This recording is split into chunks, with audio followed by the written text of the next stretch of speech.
Hay momentos que parten tu vida en dos, un antes y un después que no pediste.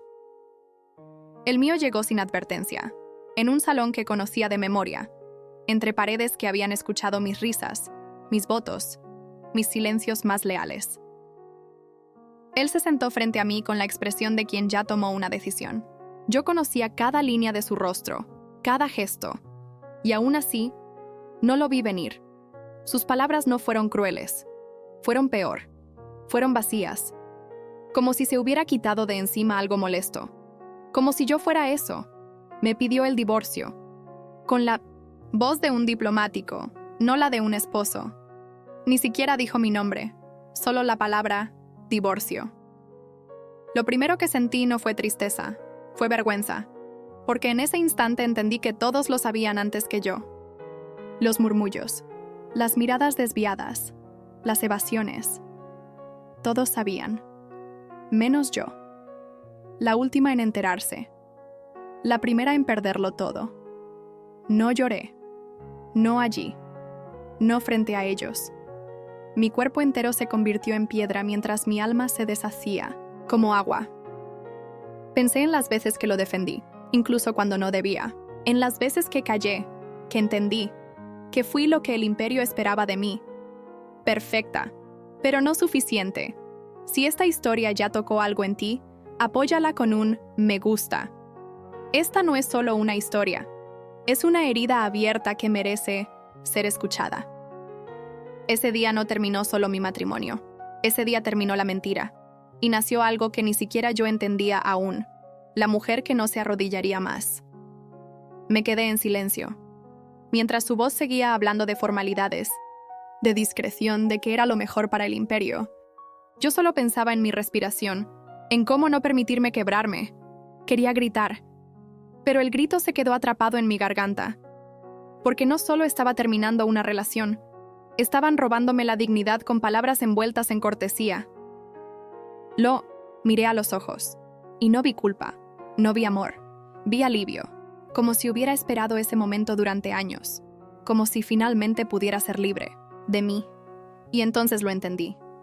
No era yo el problema, era mi lugar, mi título, mi presencia.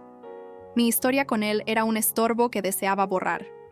En algún rincón de la sala, alguien suspiró, como si ya todo estuviera dicho, como si yo no tuviera derecho a una réplica. Respiré hondo, y en lugar de rogar, decidí hacer lo que nunca imaginaron que haría. Dije que sí. Acepté el divorcio, no por sumisión, sino por orgullo, porque no iba a suplicar por lo que debía ser mío por amor. En ese momento sentí que perdía todo, pero también supe, por primera vez en mi vida, que lo que vendría sería mío, mío, no de ellos. No del palacio, no del trono, mío. Los días que siguieron fueron silenciosos. Nadie hablaba conmigo directamente. Todo era a través de cartas, de sirvientes, de instrucciones indirectas. Yo, que había sido el centro de las recepciones, la voz de los decretos, la figura más admirada del palacio, me convertí en un fantasma decorativo. Pasaba por los pasillos, y las conversaciones se detenían. Las reverencias eran más frías, las miradas, más cargadas de lástima o desprecio. Ya no era la emperatriz, era la mujer dejada. Pero yo no estaba destruida. No como ellos esperaban, no como él imaginaba. Porque algo dentro de mí, algo que había dormido durante años, comenzó a despertar. Era la conciencia de mi valor, de lo que había entregado, de lo que había resistido. No necesitaba recordárselo a nadie, solo a mí. Empecé a caminar erguida, a mirar de frente, a responder con calma, aunque me hervía la sangre por dentro, porque entendí que cada paso que diera, cada palabra que eligiera, estaba esculpiendo la nueva historia de mi vida. Y si iban a observarme, lo harían viendo a una mujer que no se quebró, sino que resurgió.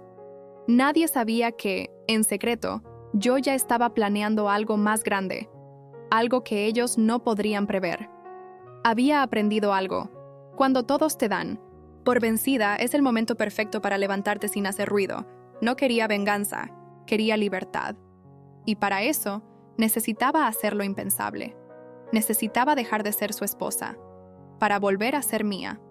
Acepté cada reunión, cada documento, cada decisión con una serenidad que incomodaba, porque no era sumisión, era estrategia. Sabía que cuanto más tranquila me mostrara, menos atención despertarían mis verdaderas intenciones. No iba a rogarle, ni iba a suplicarle. Iba a tomar mi dignidad, empacarla con el resto de mis vestidos y salir, pero no como una cualquiera. No, como la abandonada, sino como quien decide retirarse antes de que la saquen. Y mientras él se hundía en su nueva ilusión, yo preparaba el suelo para mi resurrección, porque nadie entiende mejor la libertad que quien ha vivido en una jaula dorada. Y nadie aprecia más la esperanza que quien ha sentido el filo del desprecio. Mi corazón no estaba intacto, pero no estaba muerto, solo estaba esperando su momento. Una mañana, antes de que saliera el sol, miré por última vez el retrato colgado en el gran salón. Allí estábamos los dos, sonrientes, ciegos, falsos. No rompí el cuadro, no grité, solo lo miré, y entendí que esa imagen no era una memoria. Era un error. Ya no quería pertenecer a ese pasado. No quería ser recordada como la mujer a la que dejaron, sino como la mujer que no se detuvo. Tomé aire, caminé sin ruido, y por dentro me despedí de cada rincón que alguna vez llamé hogar. No dije adiós en voz alta, porque el adiós ya lo había dicho mi alma mucho antes. Mi destino ya no estaba allí. Mi futuro ya no dependía de un trono, ni de un apellido. Me habían quitado un título, pero no mi historia. Me habían apartado del poder, pero no de mi esencia. Y si la vida me ofrecía una página en blanco, entonces yo misma escribiría mi nuevo imperio. Cuando todo se rompe, queda una elección: recoger los pedazos o fundirlos en algo nuevo. Yo elegí lo segundo. Podía haberme quedado. Podía haber sido una sombra en los pasillos, una presencia olvidada. Pero no nací para desvanecerme. Nací para levantarme. Así que lo hice. Dije sí al divorcio. Y pedí permiso para volver a casarme. Lo hice con la voz firme, con la mirada alta, con el corazón palpitando como un tambor. Todos se quedaron en silencio, él incluido, porque no esperaban que yo tuviera un plan. No esperaban que yo tuviera una propuesta. No esperaban que otro emperador me quisiera, pero sobre todo, no esperaban que yo me quisiera a mí misma tanto como para comenzar de nuevo. Si esta historia te habló, si tocó algo en ti, suscríbete. Dale me gusta, porque no estás viendo una historia cualquiera. Estás presenciando el nacimiento de una nueva mujer, una que no pidió permiso para ser libre.